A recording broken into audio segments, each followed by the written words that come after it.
tenderism right there. Look at that. Come up to the screen and smell that. Fish tacos. Come up to the screen and smell that.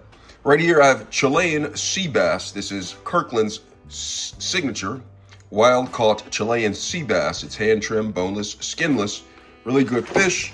And what I'm going to do, it comes in these containers right here. And so what I'm going to do is just simply, I'm going to open up the air fryer basket right here. See the air fryer basket. And then I'm going to open up the package that the Chilean sea bass is in. And I'm going to just slide it out and put it inside of the basket like that. I'm going to cook 2 pieces of this Chilean sea bass. All right. And so like now that I have that there, what I'm going to do is I'm just going to put some water on it. You could rinse the Chilean sea bass in the sink with just some water. And the reason why it does that, it just melts a little bit the top. And this is going to allow the seasonization to go through it. All right. So I just did that. You can knock the excess water off. And then right after that, if you add salt, this is the time to add salt. So right here, I have Morton's coarse kosher salt right here. Really good. Just going to open it up right here. I'm going to put some salt on top of the Chilean sea bass. I like to use the coarse salt. All right, so I have that on there. Then I'm going to use the seasoning. The seasoning I'm using is organic, no salt seasoning. Of course, it's Kirkland's finest signature brand. Just going to open it, and I'm going to put some on top of the fish like this. Okay, see, I'm putting it on the fish. Now, the salt that I put on it is actually going to allow it to melt somewhat, the fish to melt somewhat, and allow the seasonization to permeate. So once I have that, I'm going to take some spray oil. I choose avocado oil spray. It's 100% pure. This is Chosen Foods 100% pure avocado oil spray right here. I use avocado oil because if you look right here, it's one of the better oils, okay? And it's not one of the seed oils, which causes inflammation. It has a 500 degree smoke point, which means that it's not going to smoke because I'm not going to take it to 500 degrees, maybe 400 degrees wheezy, but not 500 degrees. So I'm going to take this and I'm going to spray it like some activator on top of it. And that's all I'm going to do. Just spray it like some activator, just a couple of squirts of that on the fish. And then I'm going to put it inside of the air fryer. And now with the air fryer, what I'm going to do is I'm going to set the temperature to 325, okay? And I'm going to change it from air fry to bake, okay? So 325, and then I'm going to put it at 23 minutos, Jordan, all right? And I'm going to start it. And let's see what it looks like once it gets done, okay? So 23 minutes, 325, and then we'll go from there. So stay tuned, and we'll catch it when it cooks. All right, so now it's done. We're gonna open up this. I'm gonna go ahead and turn the power off. And look at this. This is the fish right here, all right? 23 minutos was perfect for this type of fish. Come up to the screen and smell this, okay? I'm gonna use this to make some fish tacos. Hot, look at that. Fish tacos, it's so flaky, it's coming up. It can't stay part of this. Look at that. It's tenderism right there. But look at that. Come on to the screen and smell that. I'm gonna use this to make fish tacos. Now it's important that the internal temperature reaches the perfect temperature for it to be cooked with fish, so you don't have any risk with eating the fish that's not cooked, but you can look right down there, it's all the way done, cooked through.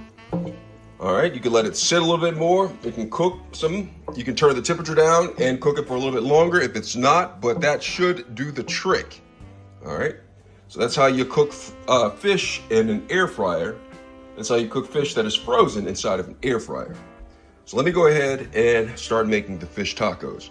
Absolute All right, so now it comes time to constructing the tacos, but I have to first get the vegetables ready. I have cilantro, just wash this right here. Also have pico de gallo spicy, pico de gallo piquant. Speak a little bit of French right here. And all this basically is cut up onions and tomatoes inside. I think they might have some cilantro, but I'm gonna add more cilantro to it. Now, if you want to cut up your own onions and tomato, you can do that yourself, and it comes out looking something like this. But this already has spices and herbs inside of it, so I'm using this right here. And the next thing I want to do is I want to take the cilantro. So I have the cilantro, and it comes with stems right here. Some people will just take the leaves and put it in there because they just want the leaves and they don't want to chew on the stems. However, you can also eat the stems. I like to break these up or either cut them like that, or you can just take the cilantro and just like pull the leaves off. They come off fairly easy. All right, so I'm gonna get this together right here. Or some people, they just don't even do it at all. They just put the whole stem in there to make the tacos, and that's also a possibility. So I'm gonna go ahead and take all of this. I'm gonna take all of this and put it inside of here. Look at that, absolute. So I have the cilantro ready for the tacos. The next thing I'm gonna do, go ahead and put a spoon right on there so I know where that goes, is I have the fish, I have the tomato, pico, whatever you call that, I have the cilantro, and then now I also have some corn tortillas, or tortillas. This is the Vista Hermosa brand right here, corn tortillas. You can use flour if you want to, but when you get them in a package like this, you're gonna have to cook them somewhat, or I like to make them soft. So I have about 3 taco shells right here. They're tortilla shells. I'm actually gonna do 4.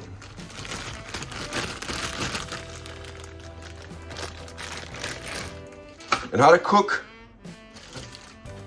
tortilla shells inside of the microwave is what I'm gonna be doing right here. I'm gonna cook these, but there's a special way. You can't just put these in there and expect them to get the way that you want them to be. So what I'm gonna do is I have some paper towel. I'm gonna take about 4 sheets of this, and I'm gonna take the tortilla shells, and then I'm gonna place some on the center on the end of the paper towel. Then I'm gonna go ahead and wrap it like an American burrito. Okay, so I'm gonna wrap this like that. And then I'm going to fold the edges right here so they're encased. Now with this right here, I'm gonna put this in the microwave for 15 to 30 seconds. I find with my microwave, it works best with 30 seconds. All right, so I'm gonna go ahead and put this inside of my microwave for 30 seconds. Absolutely. All right, actually for my microwave, I had to put these in for 43 seconds right here. So after it, be careful when you pull it out, it's hot. And so I'm just gonna unwrap the shells. Flour may cook a little bit faster. Hot. I'm gonna peel back the shells. And you can see this better. Immediately remove the shells. Some of them stuck together. It's all right, we're gonna have a double taco right here. And what I'm gonna do is, I'm gonna simply just take the fish right here, Chilean sea bass, and just flake it off somewhat and place it some in the center right here. So once I've done that, I'm gonna go ahead and put some of this pico stuff on here. Now there's juice at the bottom. I'm just gonna stir it somewhat to get the juices and everything permeated. And we're just take some of this and put that on there like that. Then I'm going to take some cilantro this and place it on top. And if you like spice, you can take some hot sauce and put some hot sauce on top. Once you've done that, you just go ahead and take your taco. Look at that. Fish tacos. Come up to the screen and smell that. Come up to the screen and smell that. Only thing I can say about this is absolutely